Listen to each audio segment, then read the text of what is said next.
আমার নাম অর্ক। ছোটবেলা থেকেই আমি খুব চুপচাপ একজন মানুষ। কলেজে এলেও সেই স্বভাবটা খুব একটা বদলায়নি। কিন্তু জীবনে কিছু ঘটনা মানুষকে বদলে দেয়। আমার জীবনও বদলে যায় একদিনেই, যেদিন প্রথম তাকে দেখেছিলাম। তার নাম ঈশিতা।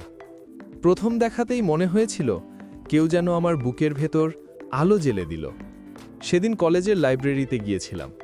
হঠাৎ একটা বই আমার মাথায় এসে পড়ে। তাকিয়ে দেখি উপরে দাঁড়িয়ে এসে ভয়ে ভয়ে বলল, সরি, বইটা হাত থেকে পড়ে গেছে। আমি একটু হাসলাম। সে আরও লজ্জা পেয়ে বলল, আমি তোমাকে চিনি না, কিন্তু তোমাকে দেখেছি আগে। আমি অবাক হলাম। সে বলল, তুমি না খুব শান্ত ছেলে, ভালো লাগতো তোমাকে দেখলে। আমার বুক ধক করে উঠল। গল্প সেদিনই শুরু। আমরা কয়েকদিন পরপর লাইব্রেরিতে দেখা করতে লাগলাম।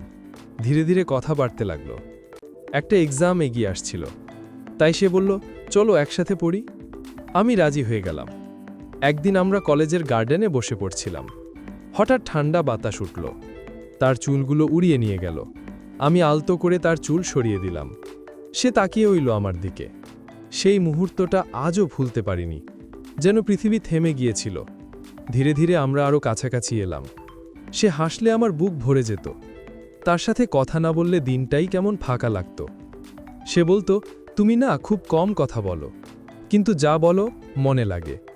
ওর কথায় আমি নিজেকে নতুনভাবে চিনতে শিখলাম। একদিন হঠাৎ সে আমাকে জিজ্ঞেস করল, অর্ক, তুমি কি কখনো কাউকে খুব পছন্দ করেছ? আমি থমকে গেলাম। বললাম, হ্যাঁ, এখন করছি।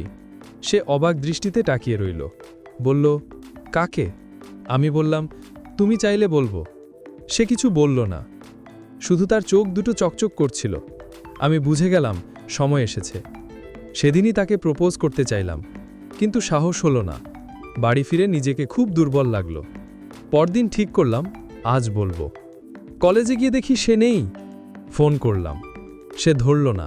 মনটা আশঙ্কায় ভরে গেল। বিকেলে সে নিজেই ফোন করল, কণ্ঠে দুঃখ। বলল, অর্ক, কাল আমি আসতে পারবো না। আমি জিজ্ঞেস করলাম, কি হয়েছে? সে বলল, একটু সমস্যা। আমি বললাম, তোমাকে দেখলে মনে শান্তি পাই, দেখা করো প্লিজ। সে রাজি হলো। আমরা নদীর পাড়ে দেখা করলাম। সেই প্রথম দেখলাম সে কাঁদছে। আমি ভয় পেয়ে গেলাম। বললাম, ঈশিতা, বলো কি হয়েছে? সে বলল, বাড়ি থেকে চাপ দিচ্ছে, বিয়ে নিয়ে। আমার মাথায় বাজ পড়ল। বললাম, তুমি কি কাউকে পছন্দ করো?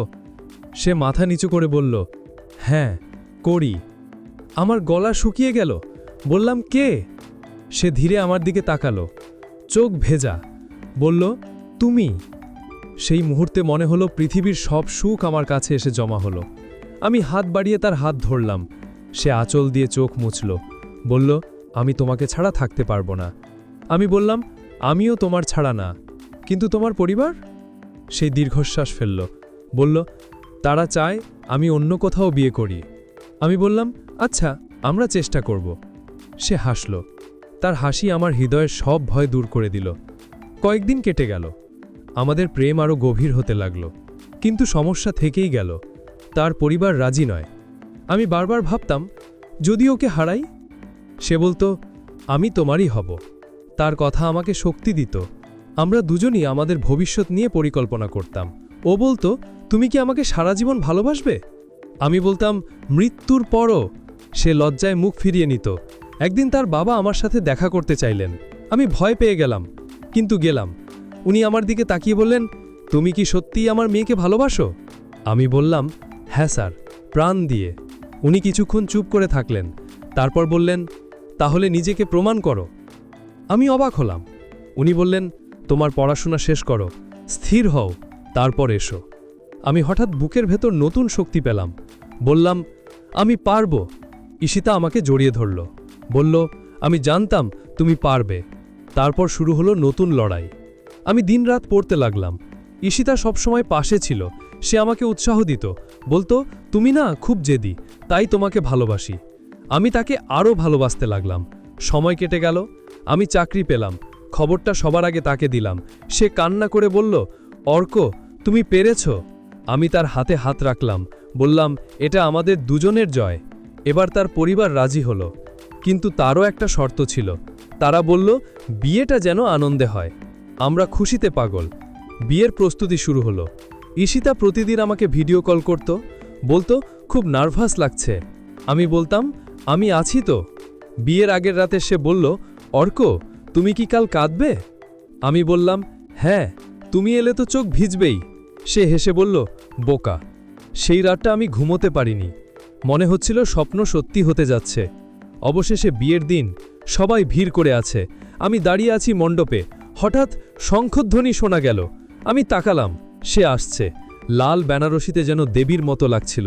তার চোখে লজ্জা, ঠোঁটে হাসি। আমার বুক কাঁপতে লাগলো। সে কাছে এলো, আমাদের চোখাচোখি হলো। সে ধীরে বলল, আমি এসেছি তোমার জন্য। আমার চোখ ভিজে উঠল। চারপাশে শব্দ যেন মিলিয়ে গেল, শুধু সে আর আমি। আমরা মালা পরালাম। হঠাৎ সে হাসল, বলল এখন তো আর ভয় নেই, তাই না? আমি বললাম না, কখনো না। বিয়ের পর সবাই আশীর্বাদ করল। আমরা নতুন ঘরে ঢুকলাম। সে ঘর দেখে বলল, আমরা কি সত্যিই একসাথে? আমি বললাম হ্যাঁ, চিরদিন। সে ধীরে আমার কাঁধে মাথা রাখল, বলল অর্ক তুমি আমার ভরসা। আমি তার হাত ধরলাম, বললাম তুমি আমার শক্তি। রাতভর আমরা গল্প করলাম, ভবিষ্যতের কথা, স্বপ্নের কথা। সে বলতো আমরা একটা ছোট্ট পরিবার করব, তাই না? আমি হেসে বললাম হ্যাঁ করব। কয়েক মাস কেটে গেল। আমরা নতুন জীবনে অভ্যস্ত হয়ে উঠলাম। মাঝে মাঝে ঝগড়াও হতো, কিন্তু ভালোবাসা আরও গভীর হতো। সে বলতো তোমাকে ছাড়া আমার কিছুই ভালো লাগে না। আমি বলতাম তোমার ছাড়া আমি অসম্পূর্ণ। রাতে হঠাৎ সে আমার হাত ধরে ঘুমিয়ে পড়ত। আমি তাকিয়ে থাকতাম তার শান্ত মুখের দিকে, ভাবতাম এই মানুষটা আমার, চিরদিনের জন্য। একদিন সে বলল, তুমি কি আমাকে আগের মতোই ভালোবাসো? আমি বললাম তার থেকেও বেশি। সে বলল ভালো, কারণ আমিও তোমাকে সারা জীবন ভালোবাসব। আমরা বারান্দায় দাঁড়িয়ে সূর্যাস্ত দেখছিলাম। সে আমার কাঁধে মাথা রেখে বলল, অর্ক আমি খুব সুখী। আমি বললাম কারণ তুমি আছো। সে ধীরে বলল, আমাদের গল্পটা কি কেউ কখনো জানবে? আমি বললাম হয়তো, কিন্তু আমাদের মতো অনুভব কেউ পারবে না। সে হাসল। সেই হাসিতে আমার পৃথিবী থেমে গেল। আমি তার হাত ধরে বললাম, তুমি ছুঁয়ে গেলে, জীবন সুন্দর হয়ে গেল। সে লজ্জা পেয়ে বলল, চুপ, কিন্তু চোখে ছিল ভালোবাসা। রাত নামল, আকাশে তারারা জ্বলতে লাগলো। আমি তাকে জড়িয়ে ধরলাম। সে বলল, আমাকে কখনো ছেড়ে যাবে না। আমি বললাম, প্রাণ থাকলে না।